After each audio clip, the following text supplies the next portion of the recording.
If there is one thing that most people could agree on about the Dragon Ball franchise, it's that it's quite long. The original 2 anime, adapted from the manga, run for a total of 444 episodes, and combine that with several dozen movies, specials, and new anime series such as GT and Super, and you have a pretty daunting amount of content for a newcomer. One of the major reasons for this absurd length is the nature of its production, which led to a significant amount of the anime community's boogeyman.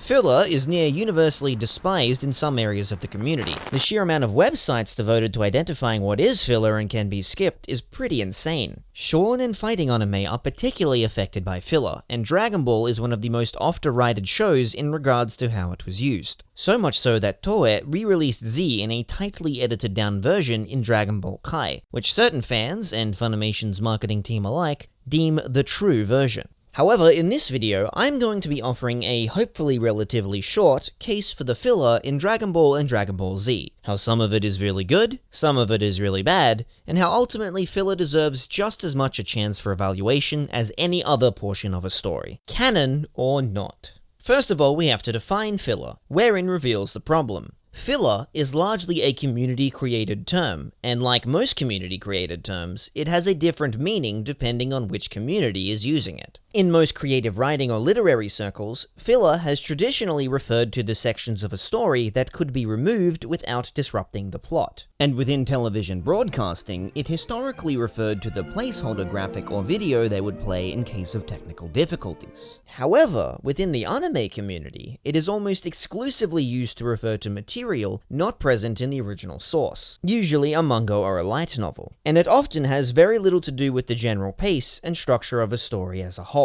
From this, I make a further distinction between 2 types of this filler, creating entirely new story points and padding out the length of existing story points. This first type of filler is usually what receives most of the focus and ire of the fans, and what most of the skip the filler guides deal with. One such site I came across even listed DBZ as having only 15%, a low filler rating, as they were only truly counting wholly original episodes exclusive to the anime. But this is a very, very misleading assessment, as that second type of filler, the padding, is so pervasive to Dragon Ball as an anime, such a core construct of its creation, that it's hard to even identify when something is filler or not without really getting your database animal on. I'm going to bring up a little moment in the storyline to demonstrate this point. I hope I haven't chosen anything too obscure, but here we go.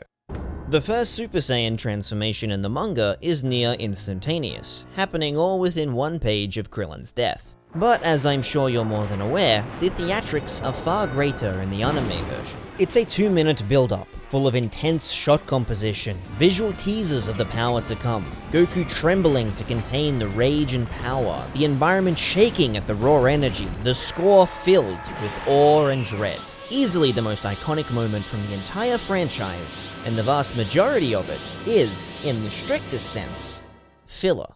By the time of the beginning of the Red Ribbon Army arc in the original Dragon Ball, anime production caught up to the manga to the point that roughly 1 chapter equated to 1 episode. So considering the staff had to turn 11 pages into 22 minutes, non-canon material is everywhere, in every episode, in every scene. Does this mean it should be accepted as equal storytelling by default? No, of course not, and this area of padding is where I most agree that Dragon Ball and Z have some very bad filler. When Frieza kicks Goku into the ground and into the water, and they spend the whole episode thinking he's dead, and Gohan comes back and thinks he's dead and has to fight Frieza because they both think he's dead, only for Goku to rise up and he isn't surprised, and we're 12 episodes in and they're only halfway into the fight, you're not gonna hear me defend that. It's terrible pacing, and the way many of the fights are dragged out, especially in the later 2/3 of Z, will forever be one of those black marks on the franchise that will stop many people from ever being able to experience it. A 19-episode fight is a pretty fucking ridiculous commitment to watch. Some of it is good, certain little moments that add a bit of extra flavor to an existing plot point. A standout moment to me is this section, where in the manga, Goku is just sorta given the Ultra Divine water at Korin's tower. The anime actually makes him search for it, giving more of a sense of accomplishment to his eventual power-up, and including one of the most introspective and straight-up aesthetic fights in the series against the Shadow Roshi. But my point is, good or bad, filler is spread too far across each episode to be able to confidently say what can and can't be skipped. For instance, would you be able to tell at a glance that this moment was filler, or that this shot has no manga equivalent? Getting an accurate figure on the percentage of filler in the franchise would take an unworthwhile amount of effort, but it would easily be far above that measly 15%. Expanding for this adaptation was a necessity by default, and the fact that Kai kept some of this padding filler, yet arbitrarily decides to get rid of others, speaks to me that DBZ's pacing problems had to do with far bigger problems than just non-canon material.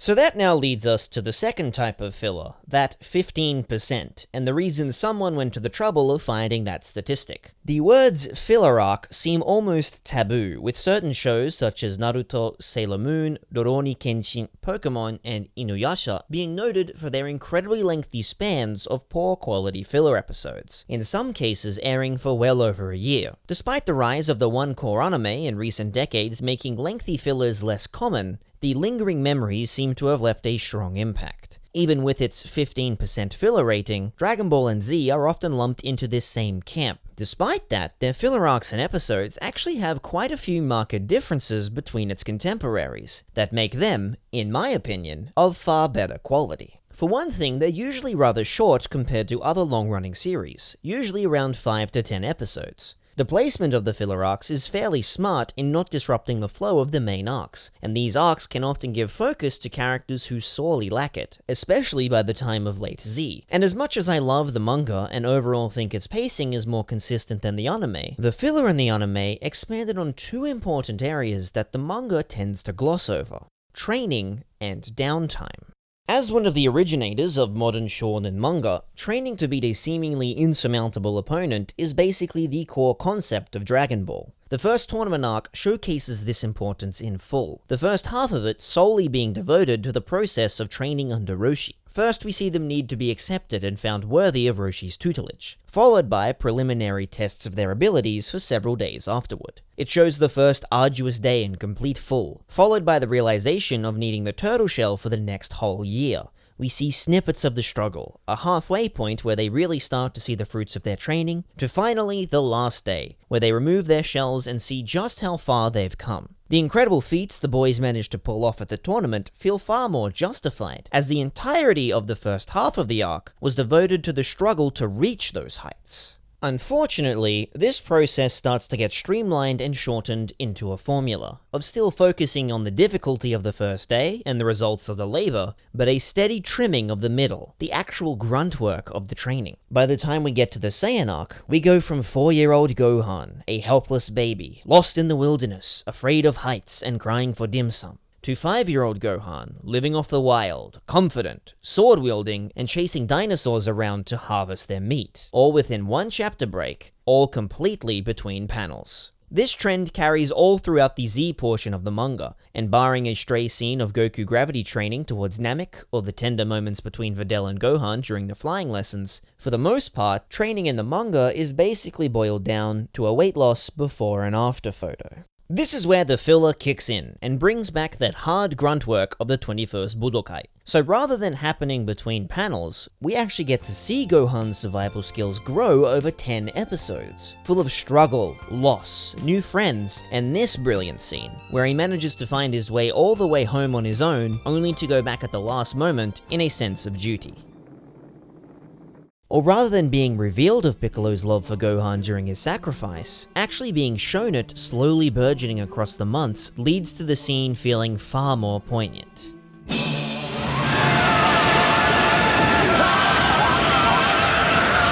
The Saiyan arc training filler in particular is some of the best stuff in the entire franchise. Seeing the beloved champions of the previous era struggle and push themselves well beyond their limits in the face of impending doom, only to be slaughtered unceremoniously one by one, is surprisingly full of pathos for a series that began solely to make poop and ball jokes. And while this is present in the manga of course, the anime filler expands upon it into a far more prevalent form.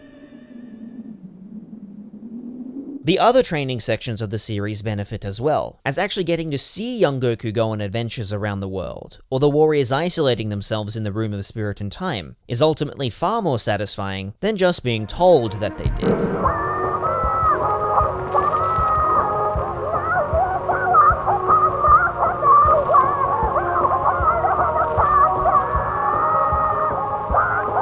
The other important area of focus in the filler is downtime. As an action-adventure, martial arts, science fiction, comedy, fantasy, every other possible mal-genre tag show, obviously the is and should be at the forefront. But it is nice to have a breather every now and then to balance everything out. As Roshi himself says in the tournament arc, move well, play well, eat well, and rest well. The earlier portions of the manga generally did a pretty good job of this, and the anime scaled accordingly to compensate for its larger time commitments. But as early as the Piccolo Daimao arc, this balance is thrown out of whack, as while the beginning and end of the arcs tend to be more relaxed, since the arcs themselves started ballooning out in length, there were far greater gaps in between resting. This is why so much of the everyday portions of the filler are really appealing to me. If you can imagine such a thing as the Cine Clinic being interested in the everyday, I mean, wow, dude, fucking not fucking believe it, someone contact NASA! As it helps to mitigate some of that pacing disruption. Seeing things such as a normal morning in the Sun family life, or Yamcha having a professional baseball career at the start of Z, goes a long way into setting the stage for a new series, as well as more firmly establishing that these characters are people with lives to lead. And Z in particular is full of these great moments. Getting to see Goku and Chi-Chi go on a goofy quest to get married is a great way to bridge the gap between the two series by having a tonal rest between two huge eras. Getting to see more of Gohan being a dork in high school is nice because we've so rarely seen him in social settings with people his own age. And getting to see Goku and Piccolo forced into getting their driver's licenses is, of course, just about the greatest piece of fiction ever put onto Cell. Was that a challenge? Well, if it's a race you want, it's a race you'll get! As goofy as these episodes can be, they're important in showing these characters in the everyday struggle just like everyone else. And after 50 plus episodes of the constant peril and destruction, up to and including the Earth being destroyed, surely everyone, both characters and audience alike, deserve to have a little break. Considering just how far the scale and stakes went by the end of Z, in any work set after the Boo arc, I don't particularly care about the main storyline or the need to stop the main villain. I keep watching just because I love these characters so much, and it's just fun to see them live their lives.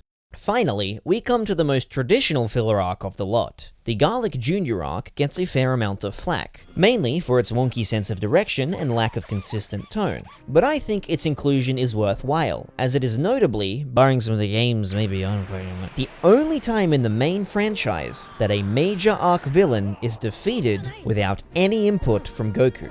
The theme of our champion is out of commission, now the grunts have to manage on their own, has certainly been explored within the story before, but inevitably it always turned into a game of holding the line until Goku's arrival, and without fail, he always does. Even in the movies where there's like, no fucking way you can get there, like this one was the worst, like he's just like, yo, how's it going gamers, I'm gonna say the N-word on stream to defeat the bad guy. With Garlic Jr., however, Goku is simply completely out of the equation. Gohan, Krillin, and Piccolo aren't holding the line, they are the line, and that thinly veiled sense of being directionless and without their trump card leads to a particular tone and atmosphere that the franchise never really touches on again in the same way. Is it an amazing story? No, but it's different, and I think for what it is, that's enough. But in the end, that's one of the perceived problems with filler, isn't it? This baseline criticism that it's just not canon. This material is not present in the source material, and therefore complications have arisen because of it. This can sometimes be a valid point, but it's too often taken as gospel, the default truth in all cases. So here is my question to this line of reasoning. Have you read the manga?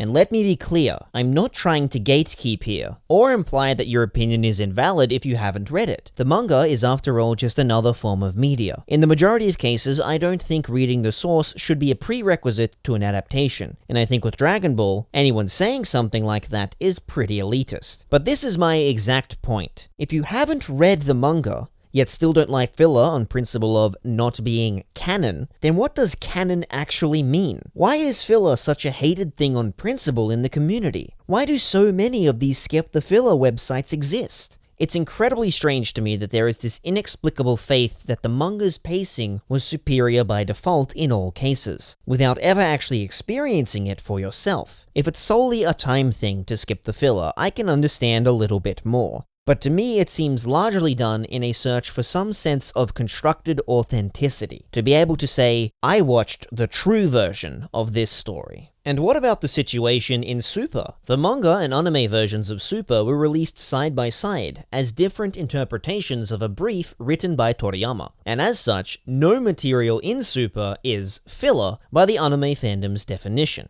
It's only called filler as it thematically and stylistically resembles the anime original content in the first two television anime.